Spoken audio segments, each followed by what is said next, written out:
Are you bored of this now? Remember back in the day that you just talked about the football?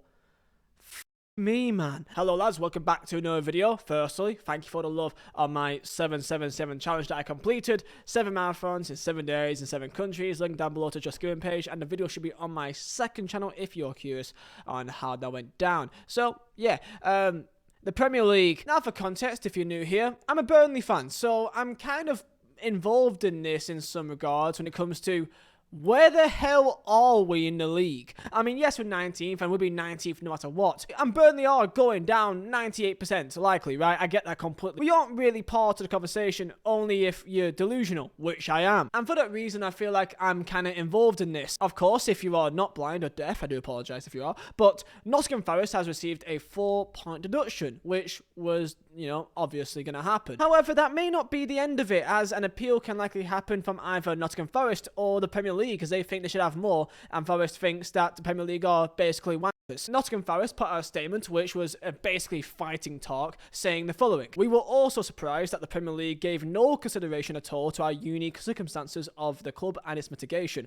In circumstances where this approach is followed by future PSR commissions, it would make it extremely difficult, if not impossible, for newly promoted clubs without parachute payments to compete, thus undermining the integrity and competitiveness of the Premier League." Nottingham Forest, in their perspective, feels aggrieved that the Premier League is really going at them here and feeling like they've been dealt a bad hand. However, if you're a club that, let's say, has stayed within the boundaries in recent years, like Brentford, like, I don't know, Luton, that, hasn't spent that much money really in comparison, but yet still have competed. I mean, Luton right now are currently above Nottingham Forest as we currently speak, and they spent pretty much no money. To stay up in the Premier League, money does absolutely help, but it's not absolutely necessary if you've got the right plan behind you. But of course, as we've already seen a ton of times, that just because you spend more money, you could buy players, but you can't buy a team. The best example of that is, well, Everton, who spent 500 million plus over a period of a couple of years, and they are currently being not only charged once, but twice. And of course, there's, Man United, who spent the most money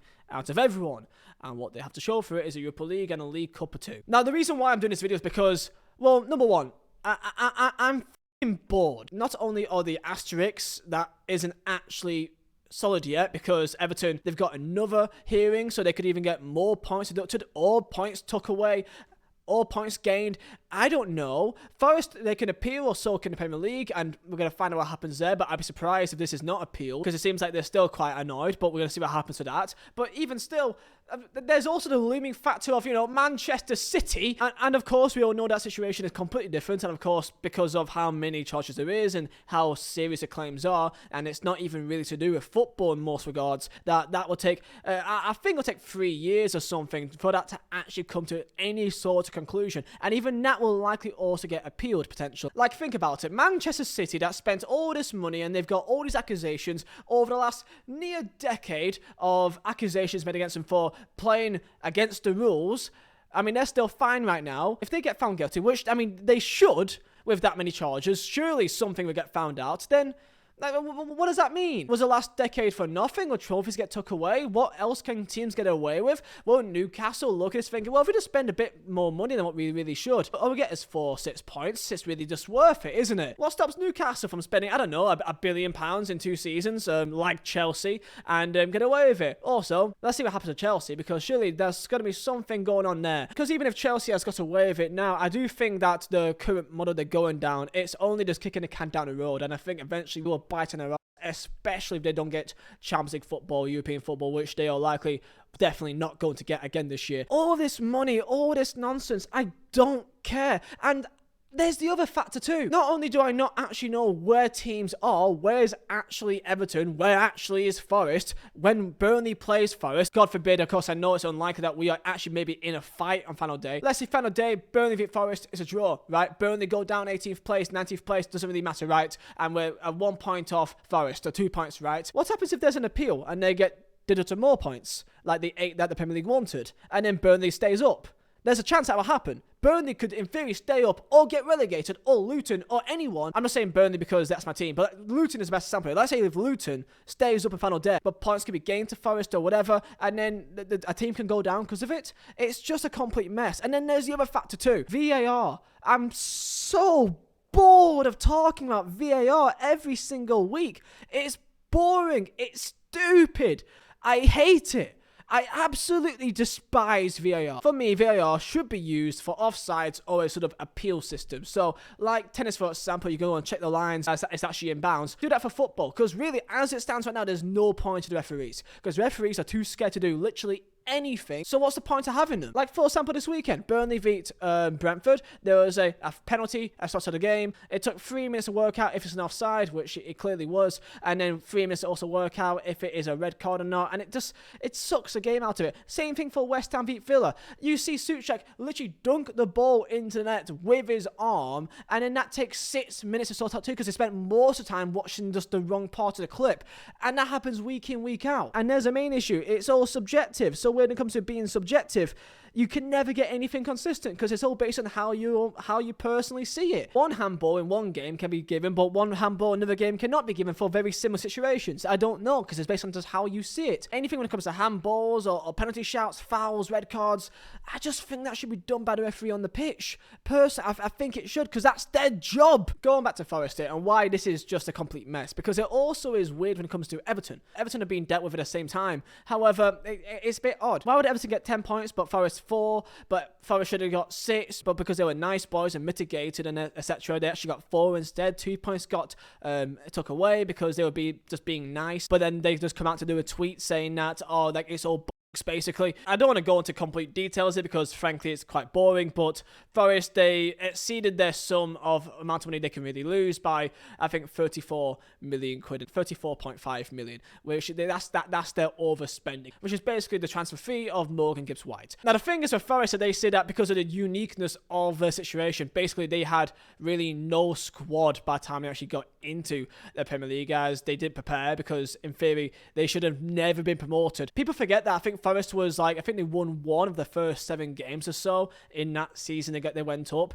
They by no means should have gone up. They had loan players everywhere, so a lot of teams were all loans. So when they actually went into Premier League, they had to basically build a completely new team, and they bought a lot of players, and everyone knows that. However, they say that's the uniqueness of their situation, the fact that they had such a low squad that they had to spend more money to try to make a squad that was competitive. Issue is, if you're a team like a Brentford or Luton that's dealt within the lines, then they'll say, well, why don't we just spend more money than we should as well? Because we could just say that, well, we had to compete. For many people, that's not really a valid excuse. The issue is the comparison with Everton of why is this lesser than Everton, because in the broad strokes, PSR breach of Everton was 19.5 million. They were forced to accept a reduced point reduction of 6. However, Forest ended up with escaping with getting 4 points by having a breach of 34.5. This is off the back that Everton had 10 off in the first place. The reason why Everton may have been dealt with more harshly is that there has been a factor of incorrect information being put forward. So basically, because Forest was good boys, they had less points, which makes the statement that they put out seem a bit odd, as it seems very fired up and very annoyed and very angry at Premier League. So, you know, I guess they were good boys legally, but clearly that's how they actually feel about the situation. Because in theory, Forest did have 6 points deducted. However, because they were nice, they got 2 points took off. So what will Forest do? Because this is what I want to know, because have they now got 4 points, or would they appeal, and then would they have more, would they have less? Because if they do appeal, that means that it will be concluded, it looks like, by the end of the season, which is a big problem. I'd be surprised if they do, because in all intents and purposes, they should have had 6. They can maybe be happy that they got 4 instead. I doubt that they will get any less points if they appeal, and is only more likely to lose out. So I'd be surprised personally. I'm not a lawyer, I don't know. I'd be exceedingly stunned if they gain any points from this. I think after this, they've only got more to lose. What about Everton? Well, in the next week, they've got their hearing about their second charge, so we're going to find out what happens to that in the near future. And of course, by the way, I'm not a Forest fan, I'm not an Everton fan, so of course I don't know every single intimate detail. I know that Brennan Johnson was a big factor in terms of Forest and the case they tried to put forward, as where they tried to sell him in time, but not in time of the balance sheets of June 30th. So if they sold Johnson earlier, it would have been okay, but he was sold 2 months after the fact to Spurs, so that was basically ignored. If you're asking me personally, if you overspend by 34.5 million quid, and you do it saying, oh, but we have to spend more than we should because otherwise we can't compete, I personally don't think that's a valid reason. But I personally don't think so. Like, you could spend, 105 million quid, that's the cap, right? So anything below that, you're fine. I mean, that's not nothing. Just saying, well, we had to compete, therefore we had to spend more money than we really should have. I just don't think that's a valid excuse, because then that means that any team can just go and do that. Brentford can go and do that. Fulham could go and do that. Bournemouth could. I mean, that's if Luton had the money to, which they don't. So, and they're still competing right now. I'd be really interested to see what happens with Everton, because I personally think them getting dealt with 2 separate cases and 2 separate charges, like point deductions, is really nonsense. And again, it really opens up a kind of worms in terms of like the likes of Burnley and Leeds and Southampton or whoever. They can go sue Everton because they stayed up by breaking the rules. I know that's also a factor too. So it's like, how further can this go? Will just be this legal battle, because best believe me when I say this is not the end. This will happen time and time again. Next year there'll be more point deductions because money is taking over football, and that's all that matters. And if it's only 4 points or 6 points for getting away with it, and if you like City, which, you know, their case is so big, they broke so many charges that it takes so long for them to actually be dealt with, just break the rules completely and you'll be dealt with in 8 years' time and you win it all. You know, I just think it's all a complete mess. And the fact that I still don't know where the hell we are and where the hell Forest is and Everton is, and then what's going to happen with City in terms of what is the actual integrity of the league. If City has done this for all this other time and the teams have all lost the chance of winning the league or whatever, I just think it's just nonsense. I just think it's crazy. So, yeah, what's going on? You guys tell me. See ya.